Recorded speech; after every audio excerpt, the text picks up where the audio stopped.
rain wash out your June wedding? Will drought cut down on your crops next dry season? The local Met Service will now make short-term or long-term forecasts useful to help plan better. Ian Wallace has more. The Trinidad and Tobago Meteorological Service hosted various sectors at its first national consultation on climate services. Director Marlon Noel says they are now ready to offer climate information that helps both the public and private sectors. Government agencies from water, agriculture, health, disaster management and others all came to hear how climate information can help them make decisions in their operations.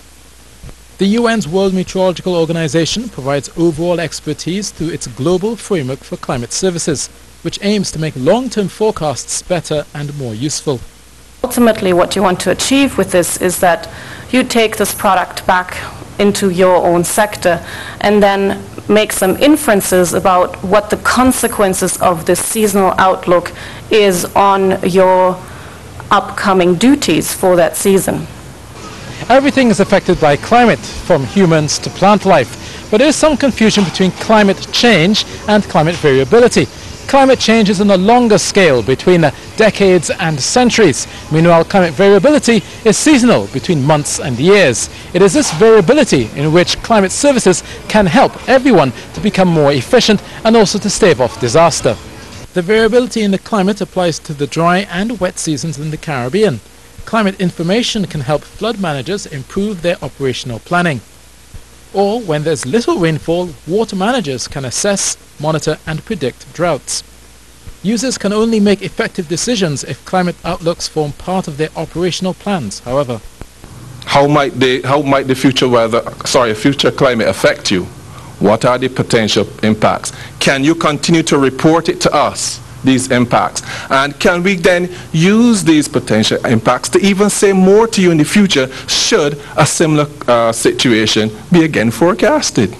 The Caribbean Institute for Meteorology and Hydrology issues regional outlooks, which national meteorological services then translate into local impacts. This is an iterative process whereby you first start with probability forecasts, then you have an alert system. Based on the alert system, you kind of tailor the kind of actions that you would undertake under the alert system. Then you can tailor that for specific sectors. Then the sectors can have a very clear view, given a certain forecast, what are their plans, what are the mitigation strategies that they need to adopt. So the Trinidad and Tobago Meteorological Service will offer its usual weather data and information, alongside risk and vulnerability analyses, assessments and long-term projections and scenarios.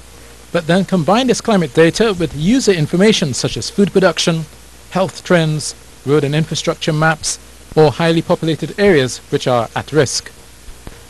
Climate outlooks are only as valuable to those users who interpret the information correctly.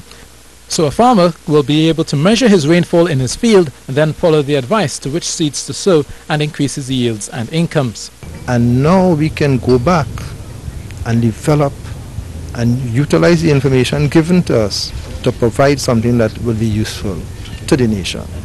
The Caribbean Institute of Meteorology and Hydrology urges local users of these new climate services to give feedback, so improving both the forecast and its impact on their sectors.